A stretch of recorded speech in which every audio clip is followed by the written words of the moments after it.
Welcome in my channel. मैं अशोक भटनागर आज आपके सामने रिलेशन और फंक्शन का टॉपिक लेके आया हूँ 12th क्लास का।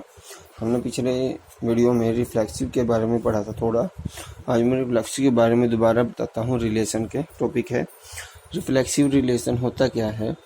ए of A belong to R. A क्या है 1 2 3। मैं क्या लेता हूँ ए लेता हूँ 1 2 3। कार्टेशियन प्रोडक्ट किया ए क्रॉस ए 1 1 2 1 2 1 3 ऐसे सारे कार्टेशियन। अब मैं यहाँ पे कुछ रिलेशन के पार्ट लूँगा R1 जैसे क्या लिया R1।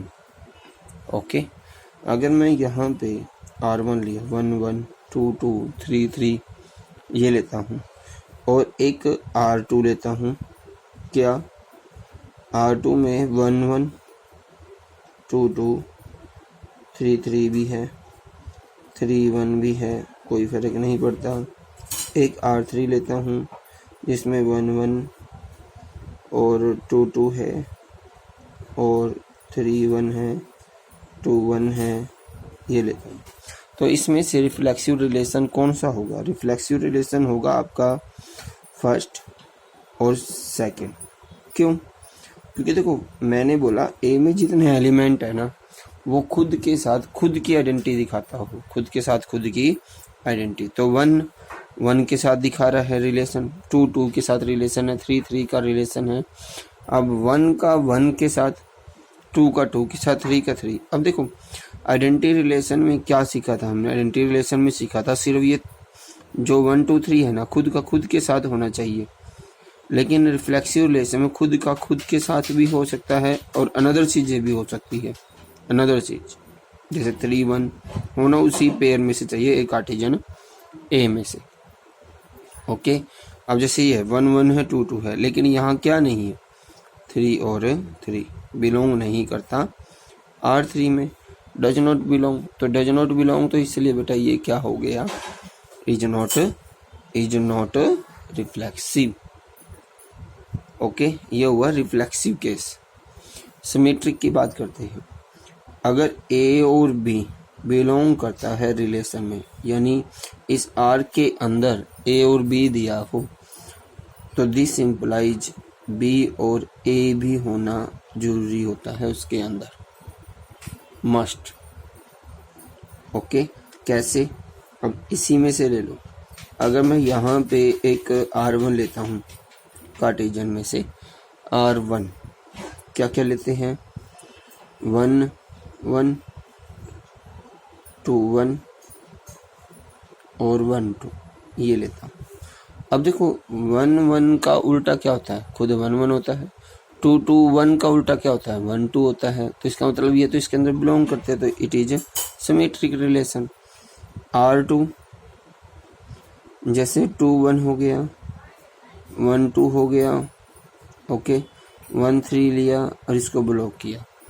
अब देखो 1 2 1 का उल्टा 1 2, लेकिन 1 3 का उल्टा होता है 3 1।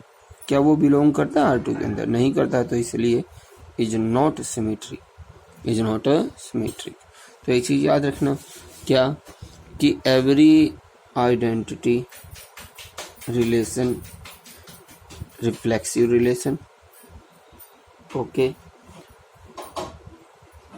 और universal relation is also reflexive. यानी ये दोनों आपके क्या हो सकते हैं? रिफ्लेक्सिव हो सकते हैं। कोई जो नहीं कि एवरी रिफ्लेक्सिव आप आइडेंटिटी और यूनिवर्सल कह सकते हो, क्योंकि देखो आइडेंटिटी में 1 1 है तो 1 1 2 2 और 3 3, मुझे तो यही लेने हैं। अब सिमेट्रिक भी एवरी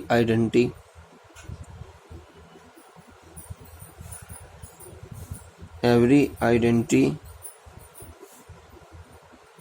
रिलेशन इज सिमेट्रिक और universal relation is also symmetric. Universal में तो सारे होते हैं और आइडेंटिटी में 1 1 1 1 का उल्टा 1 1, 2 2 का उल्टा 2 2, 3 3 का उल्टा 3 3, वो उसी में होते हैं, सिमेट्रिक हो गए। अब बात करते हैं ट्रांजिटिव। ट्रांजिटिव क्या है? अगर ए कोमा बी बिलोंग करता है आर में, वो कहता है कि बी और सी भी बिलोंग करता है आर में, तो दिस इम्प्लाइज ए और सी भी बिलोंग करना चाहिए आपका आर में। ओके, कैसे? ये देखो, अगर 1 1 है, ओके, तो यहाँ पे 1 2 लिख देता हूँ। अब देखो 1 1 1 से 1 काट दिया तो 1 2 तो ये ऑलरेडी इसमें ही है। मैं दूसरा लेता हूँ 1 3 3 2, तो 1 2 भी होना चाहिए। देखो 1 3 है, 3 2 है, 3 से 3 कैंसिल, तो 1 और 2 भी होना चाहिए। तो इसको बोलते हैं transitive relation. Transitive relation, every identity relation is, अब क्या हो जाएगा, ट्रांजिटिव, और every universal relation is transitive. Okay, तो ये है ट्रांजिटिव का केस, ये सिमेट्री का केस, ये रिफ्लेक्सिव का केस। अब बात करते हैं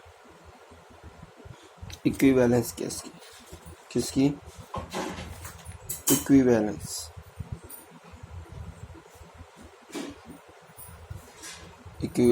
रिलेशन। इक्विवेलेंस रिलेशन होता कौन सा है? इक्विवेलेंस रिलेशन में आपकी 3 कंडीशन वेरीफाई करेगी, रिफ्लेक्सिव, सिमेट्रिक और ट्रांजिटिव।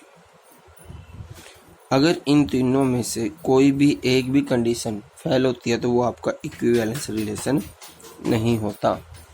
ओके, इक्विवेलेंस रिलेशन, तो ये है आपका रिलेशन का टॉपिक। ओके, एक इसमें इनवर्स रिलेशन हो रहा है। इनवर्स रिलेशन सबको पता है कि अगर कोई आर दिया है 1 2 2 3 ये दिया है, तो आर इनवर्स क्या हो जाएगा? 2 1 और 3 2 हो जाएगा। ये है इनवर्स फंक्शन, उसी का उल्टा हो जाती है सारी चीज़ें। तो ये है आपका रिलेशन का टॉपिक। ओके।